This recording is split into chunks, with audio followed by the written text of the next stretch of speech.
Paso la paraula al senyor Eduardo Martínez. Gracias, señor presidente. Lo primero quisiéramos agradecer a esta comisión por la invitación que nos han realizado. Y nuestra comparecencia del día de hoy ante esta comisión se enmarca dentro de lo establecido como fines de Alianza por la Libertad de Venezuela, ALV, organización en nombre de la cual realizaré esta exposición. ¿Cuáles son esos fines? Entre otros, divulgar entre la sociedad catalana y sus instituciones datos e información sobre los numerosos casos de irrespeto contra los derechos humanos existentes en Venezuela durante los últimos 15 años. En nuestra pasada comparecencia del año 2012, ante la Comisión de Cooperación y Solidaridad, incidíamos sobre las vulneraciones en materia de derechos y libertades ciudadanas ya existentes para aquella fecha, las cuales no solo han continuado cometiéndose, sino que se han agravado en términos tanto cualitativos como cuantitativos, al extremo que los graves hechos acaecidos en los últimos meses nos impulsaron el pasado mes de febrero a solicitar una nueva comparecencia, la cual se está materializando el día de hoy.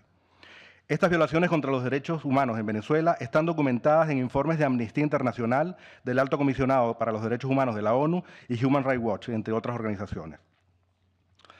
Y de estos informes se han hecho eco reconocidas instituciones de Cataluña, como lo son el Instituto de Derechos Humanos de Cataluña, el Fondo Catalán de Cooperación al Desarrollo y el Instituto Catalán Internacional por la Paz, organismo este último que incluso actúa como instancia consultiva de este Parlamento.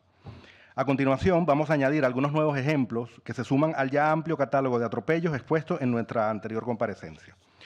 En cuanto a la promoción y protección del derecho a la libertad de opinión y expresión, en el año 2012, según la empresa estadounidense AGB Nielsen Media Research, que goza de la credibilidad, por lo menos del grupo de Iniciativa per Catalunya, ya que el diputado Joan Boada en aquella oportunidad se refirió a esta empresa como fuente fiable. Esta empresa dice, durante el año 2012, las cadenas estatales de radio y televisión sumaron 9.378 minutos. Esto equivale a 6 días y medio de alocución.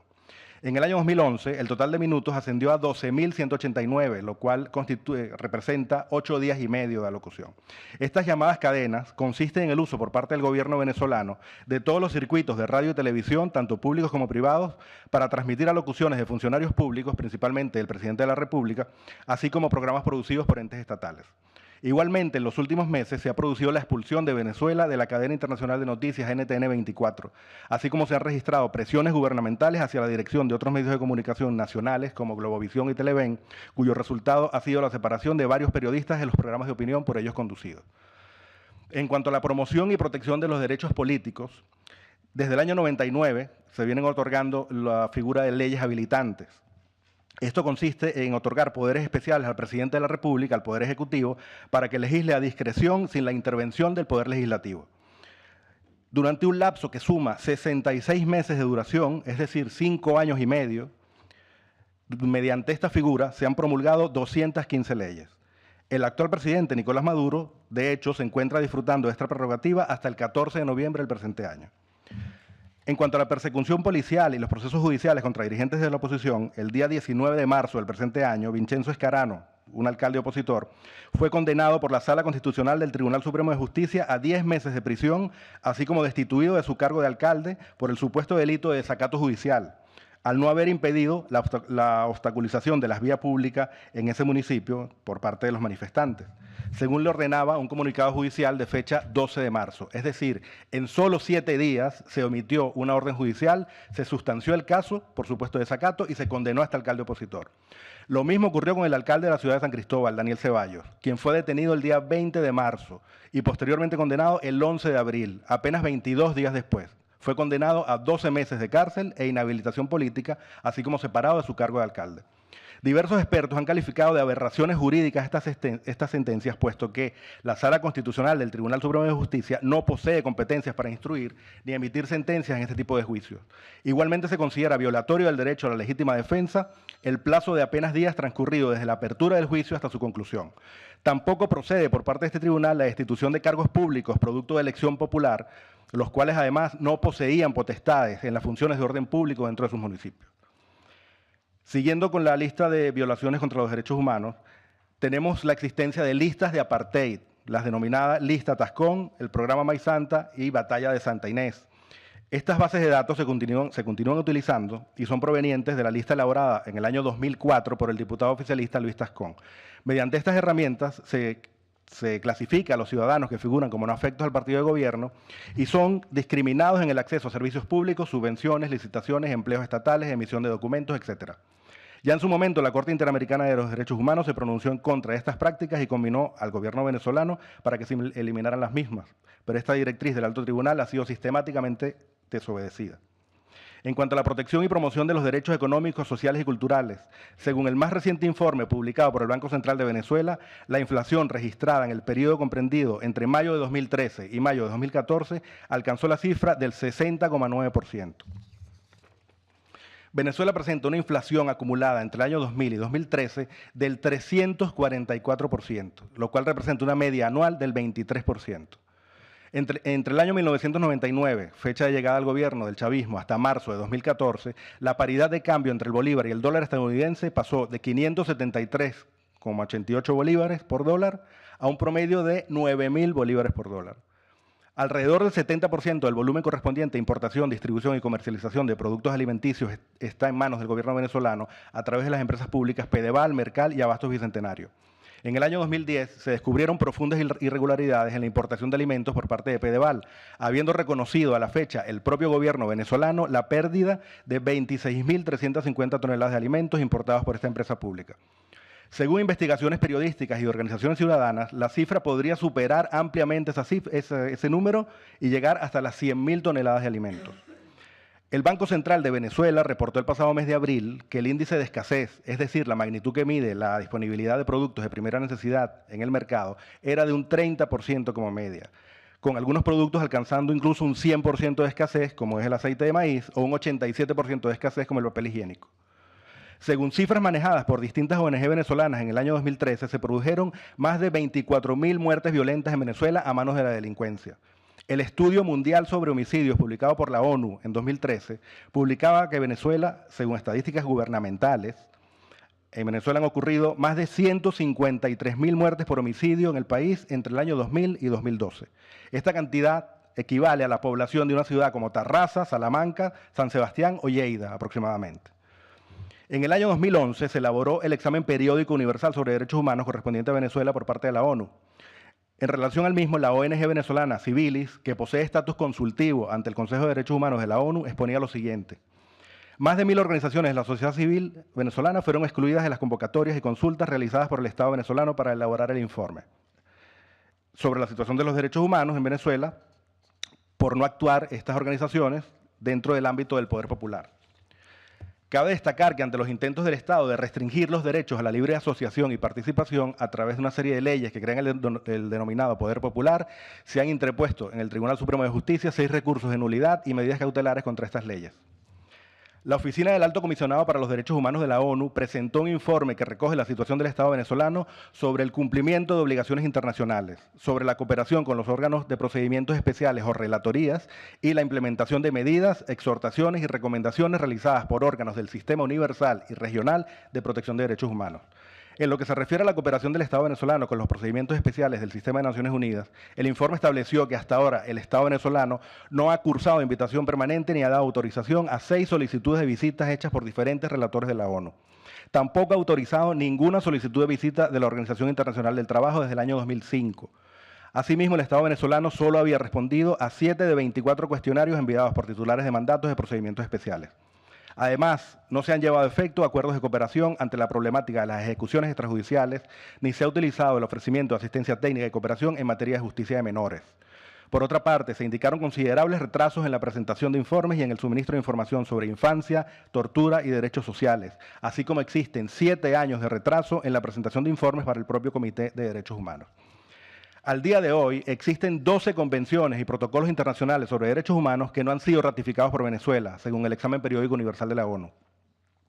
A la falta de adhesión a estos nuevos tratados se suma la denuncia de la Convención Americana de Derechos Humanos realizada por el Estado venezolano en el año 2012, alegando el gobierno venezolano en su comunicado al secretario general de la OEA, como razón de esa denuncia, entre comillas, y cito, el irrespeto de la soberanía por parte de la Comisión Interamericana de Derechos Humanos, y refiriéndose a los integrantes de esa instancia como un pequeño grupo de burócratas desaprensivos.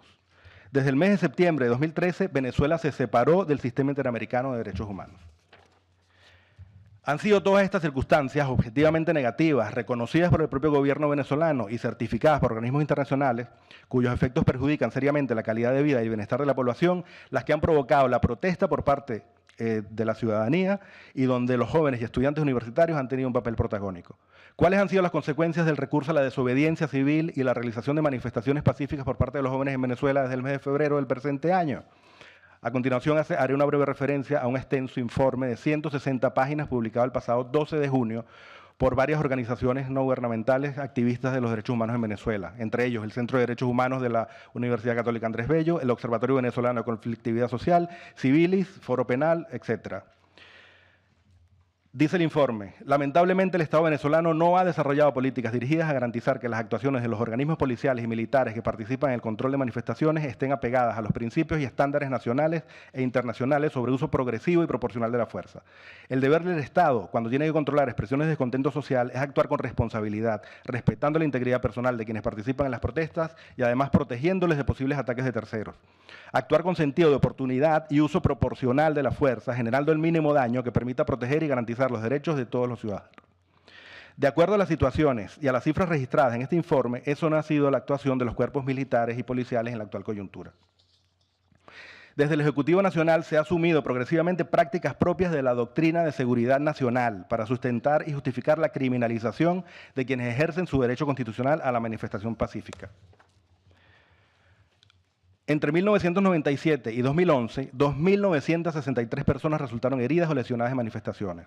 Comparativamente, en apenas 3 meses del año 2014, entre febrero y abril, la cifra de heridos y lesionados en este mismo contexto de manifestaciones representó casi el 32% del número total registrado en 15 años. Para graficar la magnitud y el impacto del número de las detenciones es importante señalar que entre octubre de 1989 y septiembre de 1992, uno de los periodos de mayor represión en la historia reciente del país, 3.023 personas fueron detenidas mientras participaban en manifestaciones. Entre 1989 y 2013, 10.400 personas fueron detenidas por los cuerpos de seguridad del Estado durante el desarrollo de manifestaciones. Es decir, en solo 4 meses, la cifra de detenciones representa el 30% del total de detenciones a manifestantes realizadas en 24 años de protesta. Antes de febrero de 2014, más de 2.400 personas se encontraban sometidas a regímenes de presentación ante tribunales por haber participado en diversas protestas. La mayoría de ellos estudiantes, dirigentes vecinales, trabajadores y dirigentes sindicales que habían encabezado cierres de vías, huelgas o asambleas. La aprobación en el año 2002 de la reforma de la Ley Orgánica de Seguridad de la Nación propició la creación de numerosas zonas de seguridad en las que se restringe o prohíbe el desarrollo de protestas, llegando a considerarse el 30% del territorio de Venezuela como zona de seguridad. Esto lo reporta la ONG Control Ciudadano. Asimismo, en el contexto de las detenciones practicadas han sido reiteradas las denuncias de familiares, ONG y abogados defensores sobre violaciones al derecho a la defensa y al debido proceso, incomunicación de detenidos, obstaculización a la labor de sus abogados defensores, ausencia de información sobre las causas de la detención y otras irregularidades similares. Durante el tiempo que se ejecutaron ataques a zonas civiles y a zonas residenciales, también entre febrero y mayo de 2014, las zonas fueron sometidas a control militar y a estados de excepción no declarados, con el pretexto de estar aplicándose medidas de orden público. En estos hechos tuvieron participación grupos de agresores civiles que en muchas ocasiones actuaron en coordinación y bajo el amparo de los funcionarios militares y policiales, causando violaciones colectivas y múltiples de derechos humanos con daño físico, psicológico y material. Igualmente se produjeron allanamientos ilegales en un 34% de los ataques, con el objeto de realizar capturas y detenciones dentro de las residencias, en muchos casos tomadas militarmente, después de forzar o derrumbar los portones de acceso, con vehículos militares y con efectivos militares, simulando hechos punibles y haciendo destrozos dentro de las viviendas. Además de las denuncias sustanciadas por estas ONG venezolanas, existen publicaciones de alerta emitidas durante todos estos meses por organizaciones internacionales de defensa de los derechos humanos, como he mencionado anteriormente, Amnistía Internacional, Human Rights Watch, Reporteros Sin Fronteras, el Alto Comisionado para los Derechos Humanos de las Naciones Unidas, la Federación Internacional de los Derechos Humanos, así como el Relator Especial para la Tortura y otros tratos y penas crueles, inhumanas y degradantes de la ONU. Además de estas instancias especializadas en derechos humanos, ha habido pronunciamientos, por ejemplo, el 17 de febrero por la Internacional Socialista, donde dice textualmente: Venezuela necesita el diálogo de la democracia y reencontrar urgentemente la fortaleza institucional y jurídica que se logra con el ejercicio pleno de las libertades de todos sus ciudadanos. Igualmente, a nivel de Cataluña existen pronunciamientos por parte de organismos, como he citado anteriormente. Por ejemplo, el Fondo Catalán de Cooperación al Desarrollo, el 19 de marzo, emitió una circular a todos sus municipios miembros donde indicaba, entre otras sugerencias, solicitar al Gobierno de Venezuela y a todas las fuerzas políticas y sociales del país que dialoguen dentro del marco democrático y constitucional e instamos a que cualquier demanda sea canalizada de forma pacífica por la vía democrática respetando el Estado de Derecho. Varios municipios catalanes han respondido a esta iniciativa y los ayuntamientos, por ejemplo, de ciudades como Barcelona, Tarrasa, Mataró, Granollers o Sabadell han emitido declaraciones institucionales a favor de que se restituya la vigencia de los derechos humanos en Venezuela. El día 23 de marzo, el Instituto Catalán Internacional para la Paz instó, o decía en su informe que remitió a este Parlamento, instaba a las partes a renunciar al recurso a conductas violentas y a la legitimación de las mismas. Concretamente, que el Gobierno intente controlar la actuación violenta de las fuerzas policiales y de sectores afines a sus postulados en ocasión de protestas y que la oposición condene e intente evitar el recurso a la violencia durante esa protesta. Asimismo, sugería o indicaba en su informe este instituto, evitar por parte del Gobierno medidas de control de la oposición poco focalizadas, genéricas, dirigidas más a las ideas o posiciones que a conductas contrarias al ordenamiento jurídico. El Instituto de Derechos Humanos de Cataluña también se ha pronunciado sobre este asunto y asimismo el 27 de junio recientemente la Oficina del Alto Comisionado para los Derechos Humanos de la ONU expresaba, entre otras cosas, que dada la seriedad de estos últimos informes, se refiere a los informes de las ONG especializadas en derechos humanos, exhortamos a las autoridades venezolanas a realizar prontas investigaciones sobre estas denuncias y a asegurar que aquellos que resulten responsables sean llevados a la justicia. En base a todo lo anterior y a lo que hemos venido exponiendo, tanto mi compañera como mi persona, queremos dirigir una petición al Parlamento de Cataluña en su carácter de órgano depositario de la representación política del pueblo catalán y máximo garante de sus derechos, apelando a lo contenido en el preámbulo del vigente Estatuto de Autonomía, el cual indica: Cataluña, desde su tradición humanista, afirma su compromiso con todos los pueblos para construir un orden mundial, pacífico y justo. Por lo tanto, y en base a esto, solicitamos que este órgano de gobierno considere emitir un pronunciamiento institucional precisando su posición respecto a la actual situación en materia de derechos humanos y vigencia del Estado de Derecho en Venezuela. A continuación, me gustaría, si el presidente me lo permite, colocar un material correspondiente a una conferencia dictada en la Casa América de Cataluña,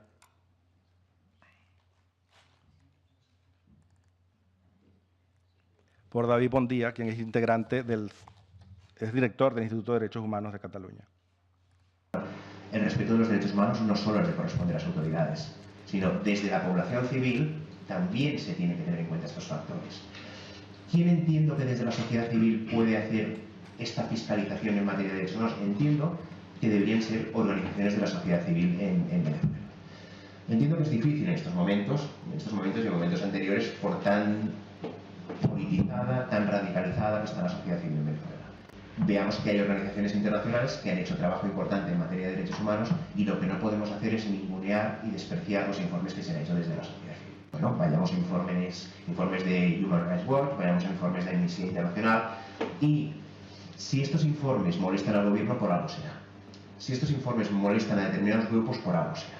Cuando veamos que desde la sociedad civil lo que se tiene es un papel importante en cuanto a fiscalizar. Si queréis que me pronuncie, creo que no hay Estado de Derecho en Venezuela. De la misma forma, también lo puedo decir que dudo la separación de poderes en el Estado español. Esto lo dudo. Básicamente, cuando hace 4 días se adoptó la modificación de la jurisdicción universal y lo que hizo es el gobierno presionó al poder legislativo para que recortara las competencias del poder judicial. Para criticar fuera, primero tienes que aprender a criticarte en tu casa. Aquí no hay separación de poderes, pero en Venezuela tampoco hay separación. Y es bastantes lagunas que hay, y cuando no tenemos un poder ejecutivo, un poder legislativo y un poder judicial que el foco de atención sea la garantía de los derechos humanos, vemos que siempre es el mismo perdedor. Los derechos humanos y los derechos de las personas que se encuentran en el territorio. ¿Cuál es el problema que tenemos? Es que hemos asociado siempre democracia con elecciones. Me parece que este ha sido nuestro error o el error de la comunidad internacional. Y me gustaría decir que no en todos los estados donde hay elecciones podemos decir que sean estados democráticos. Cuando hablamos de un Estado democrático, lo que estamos hablando es del concepto de Estado de Derecho. De Estado de Derecho, ¿qué quiere decir? que dentro del propio Estado existan unos poderes claramente representados, un poder ejecutivo, un poder legislativo y un poder judicial, que estén presentes dentro del Estado, mucho más allá de que existan elecciones. No es fácil en España hablar de Venezuela, no es fácil, básicamente porque es que hay intereses económicos en Venezuela. Cuando nos encontramos que nuestros gobiernos no son capaces de condenar y criticar determinadas políticas vulneradoras de los derechos humanos, bueno, desde la sociedad civil nos podemos apartar de esto. Nos podemos apartar y podemos generar esto, empezar a movilizar la vergüenza y están produciendo todas estas violaciones de los derechos humanos en Venezuela. Creo que no solo es culpa de Venezuela, también hay una complicidad clara por parte de determinados estados de la sociedad internacional. Si desde la sociedad civil se moviliza en una movilización no violenta, el tema de la desobediencia civil pacífica, el tema de la resistencia, creo que son importantes esos aspectos, y recuperar un concepto que puede ser novedoso en estos momentos, pero me parece que va adquiriendo peso, que es el concepto de derechos humanos emergentes. ¿Qué quiere decir esto de derechos humanos emergentes? Quiere decir que igual los derechos humanos en el siglo XX fueron realizados por parte de los gobiernos, los derechos humanos en el siglo XXI tienen que ser realizados y fomentados por parte de la sociedad civil. Sociedad civil, independientemente si está a favor o está en contra del gobierno, lo que tiene que estar es a favor de las personas. Más allá de ser pro un bando, pro otro bando, yo me declaro pro garante de los derechos humanos y si me tienen que decir de qué lado me tengo que poner, siempre me pondré del lado de las víctimas. Lo que hay que hacer es que si salen perdiendo, como mínimo depurar responsabilidades de cara al futuro.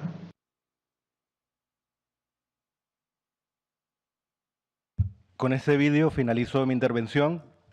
Hay otra intervención ese día del señor Rafael Grasa, pero ya este Parlamento cuenta con el informe correspondiente y lo que hacía el señor Grasa era pues reiterar lo que ya ustedes conocen. Muchas gracias. Molt bé, moltes gràcies doncs, als dos compareixents per les vostres intervencions.